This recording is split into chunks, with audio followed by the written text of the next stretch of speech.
ayer hemos estado a través de las redes sociales contándoles que hoy en Sanamente vamos a hablar sobre el síndrome del Asperger. Y hay muchas preguntas porque los padres tienen muchas dudas sobre cómo es que se puede diagnosticar, a partir de qué edad, si es hereditario, qué pueden hacer con sus niños, se los deben decir. Para absolver todas estas consultas, estamos aquí con la doctora Sandra Cañote, ella es especialista en Asperger y autismo del CEPAL. ¿Cómo está? Muy bien, muchas gracias, buenos días. ¿El Asperger es un autismo leve, se podría decir? Podríamos decir que sí, es una manifestación del neurodesarrollo, una alteración del neurodesarrollo.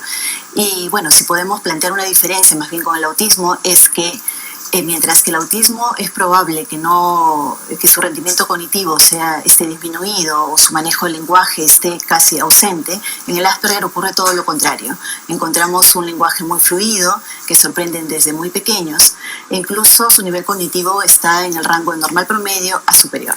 Vamos con una nota que habla un poco más sobre esto y luego seguimos aquí con algunas consultas.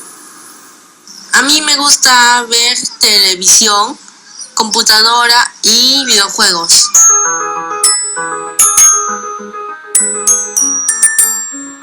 Aunque no se note, Joaquín es un niño con síndrome de Asperger.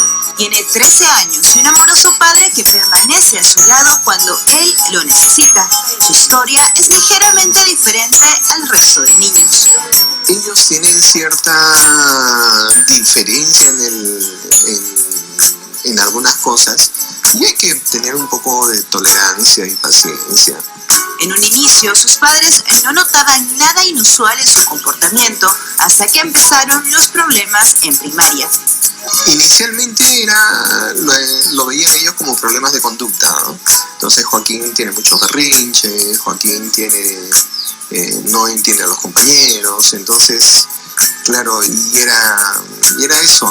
Eso es lo que ocurre en la mayoría de niños con síndrome de Asperger. Su condición suele ser detectada después de los 6 años. En muchos colegios tenemos la experiencia de que los chicos no se detectan hasta que llegan a sexto, de repente cuarto, quinto, no pasan como el típico niño introvertido, porque está muy bien en sus notas, a veces de repente no tienen problemas conductuales, no fastidia a nadie.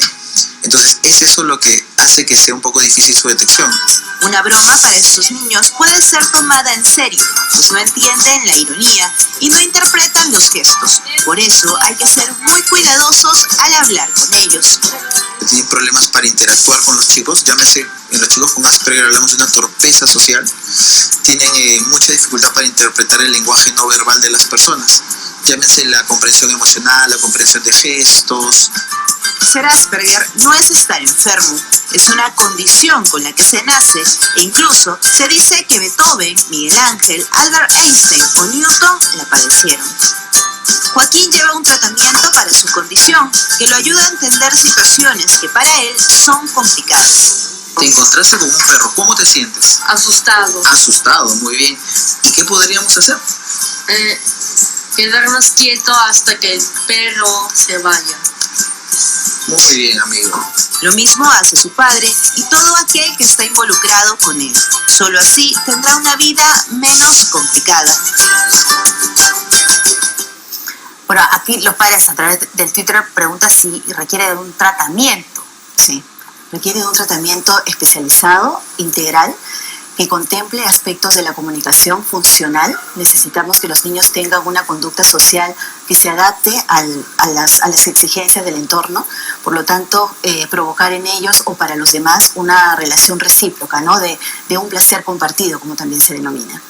¿Y en qué momento es que uno puede identificarlo? Vemos ahí la edad escolar, pero yo conozco de casos de madres que lo detectan a muy temprana edad, porque ven algunas actitudes y comparan con otros niños, por ejemplo, de 2 años, 3 años, que llaman al niño incluso, ¿no? Sí, lo que de repente lo que brota rápidamente y que las madres pueden distinguir es la falta de acercamiento, de involucramiento con otros niños. Entonces la falta de interacción es lo que provoca esa llamada de atención, porque por el nivel del lenguaje o la comunicación eso fluye bastante bien.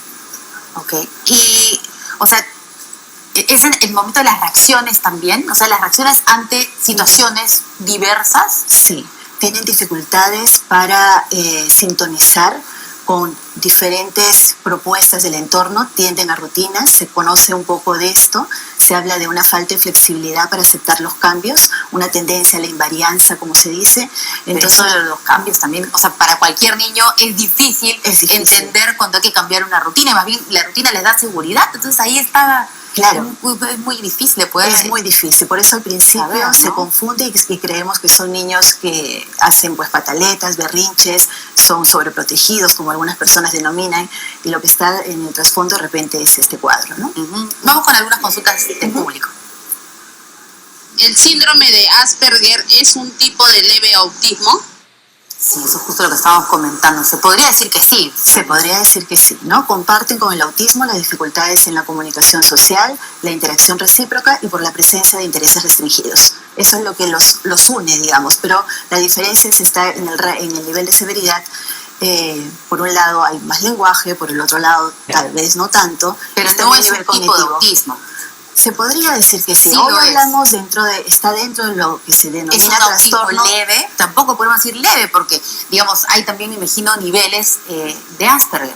Sí, lo mejor y lo más conveniente por eso en la actualidad es denominarlos dentro del trastorno del espectro autista. Entonces ahí sí hablamos de esta condición dimensional, en donde el Asperger sería el menos severo y el autismo seguramente más severo. Muy bien, vamos con otra consulta. ¿Las personas con Asperger no pueden trabajar bajo presión? Eso es relativo, ¿no? Existen, precisamente por el nivel de severidad, de repente pueden enfrentar mayores retos. Les es difícil, sí, trabajar bajo presión porque ellos tienen una planificación que debe ser respetada. Por eso hablábamos de esta exactitud en sus rutinas. Entonces, la presión no es muy conveniente para ellos. Se habla en términos generales de un tiempo TEA, un tiempo para los trastornos del espectro autista, porque necesitan pues de esto para entender mejor lo que le rodea o lo que le estamos demandando. Pero, digamos, si es una persona que desde muy temprana edad recibe estos asesoramientos, estos apoyos, cuando llegue a la edad adulta le va a ser mucho más fácil poder tener una vida relativamente normal, Totalmente que ¿cierto? sí, totalmente que sí. De repente estamos con muchos adultos que son que tendrían la alteración. No sabemos, ¿no? Ni Porque esto se ha sabemos detectado hace cuántos años que hablamos de Asperger. Desde los años 80 se habla mucho Que no más es de nada. esto, que no es nada, así Claro, es. muy poco todavía, así que Sí. hay muchos adultos probablemente que sean conocidos como unas personas un poco antisociales o que no se les O que entiende muy son bien. tímidas, Y introvertidas, se etcétera. casan, tienen familia, pueden trabajar sin problemas. Muy bien. Muchas gracias.